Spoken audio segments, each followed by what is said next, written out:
Hoy nos congregamos para abordar un tema que, a menudo, oscila entre el fervor sentimental y la ficción jurídica: el pretendido proceso de independencia de Cataluña.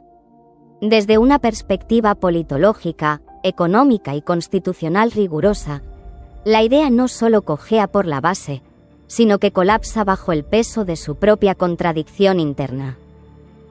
Pretender fundar un Estado en el siglo XXI apelando a mitos medievales y agravios fiscales imaginarios es, en términos académicos, un ejercicio de anacronismo político. No estamos ante un proceso de descolonización de un pueblo oprimido, sino ante un capricho burgués que confunde el derecho internacional con una carta de deseos de Navidad. Analicemos, con datos y argumentos sólidos, por qué esta quimera es inviable. Comencemos por el principio, el derecho. Los defensores de la independencia suelen esgrimir el llamado derecho a decidir. En el derecho internacional público, este concepto, revestido de romanticismo patriótico, simplemente no existe. La doctrina de la ONU.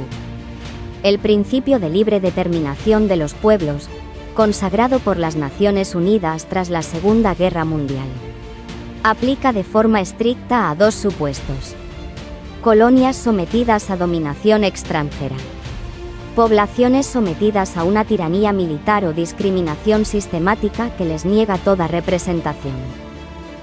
Afirmar que Cataluña, una de las regiones con mayor autogobierno, competencias exclusivas en educación y sanidad, y un PIB per cápita superior a la media de la Unión Europea, sufre una situación análoga a la de un protectorado africano del siglo XIX no es solo una exageración. Es un insulto a las naciones que verdaderamente luchan contra la opresión colonial. Pretender que cualquier territorio con una identidad cultural propia pueda declarar la independencia unilateralmente convertiría el mapa geopolítico mundial en un tablero de Risk jugándose en un jardín de infancia. Si aplicamos la lógica independentista, cualquier barrio con un club de lectura y un alcalde con ínfulas de prócer podría autoproclamarse república bananera por la mañana. Pasemos al terreno donde la realidad suele atropellar a las pancartas: la economía. El relato separatista se ha sustentado durante años en el famoso eslogan de que España nos roba. Curiosamente, ningún economista serio ha logrado explicar jamás cómo una región que concentra miles de empresas multinacionales, un sector turístico boyante y un tejido industrial integrado en el mercado único español se beneficiaría económicamente de construir una frontera aduanera con sus principales clientes. El divorcio de la Unión Europea. La independencia de Cataluña implica, por imperativo categórico de los tratados comunitarios, la salida automática de la Unión Europea y de la zona euro. El laberinto del reingreso. Para volver a entrar, se requeriría la unanimidad de todos los Estados miembros. Pongámonos por un momento en la piel de un diplomático español, francés o italiano con problemas regionales propios. ¿Alguien cree sensato pensar que darían el visto bueno a un Estado nacido de una patada en el tablero constitucional? El resultado inmediato no sería una Escocia mediterránea próspera, sino un limbo financiero donde la fuga de sedes sociales, que ya vimos en 2017, se convertiría en un éxodo bíblico. Pretender crear un país nuevo rompiendo amarras con tu principal socio comercial es como divorciarse del cónyuge con el que compartes la hipoteca. Quemar la casa común y pretender seguir viviendo en el salón mientras discutes de quién es el sofá. En el plano sociológico, el nacionalismo catalán cojea de su propia ficción demográfica.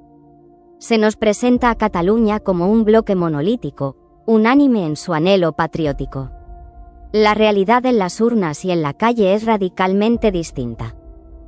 Una sociedad profundamente partida por la mitad, donde la mitad de la población, o más, se siente tan catalana como española y europea, y contempla el procés con la misma ilusión que una visita al dentista. Construir un Estado-nación en el siglo XXI sobre la base de la exclusión lingüística y la ingeniería identitaria es un disparate sociológico. ¿Qué hacemos con los millones de catalanes cuyos apellidos, familias y afectos están firmemente arraigados en el resto de España? ¿Se les expulsa el carnet de ciudadanía de segunda clase? ¿O se les exige un cursillo acelerado de asimilación cultural al más puro estilo del siglo XIX? La democracia liberal moderna no se basa en la sangre ni en el suelo, sino en el respeto a las normas comunes.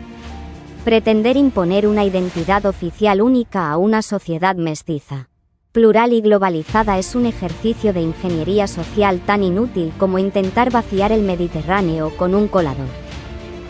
En definitiva, abogar por la independencia de Cataluña en el contexto europeo actual es un ejercicio de enajenación política. Carece de cobertura en el derecho internacional. Es un suicidio económico perfectamente documentado y representa un atentado contra la convivencia civil de una sociedad plural. La soberanía no se improvisa en una tarde de algarada parlamentaria ni se decreta en un BOE paralelo. Los estados serios se sostienen sobre el imperio de la ley, la seguridad jurídica y la lealtad institucional.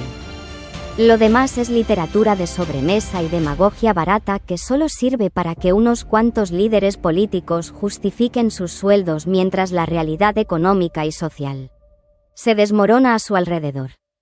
Cataluña es y seguirá siendo una pieza fundamental de una España diversa y moderna. Y los sueños de cartón-piedra, por mucho que se decoren con esteladas, siempre terminan fundiéndose con la primera lluvia de la realidad. Muchas gracias.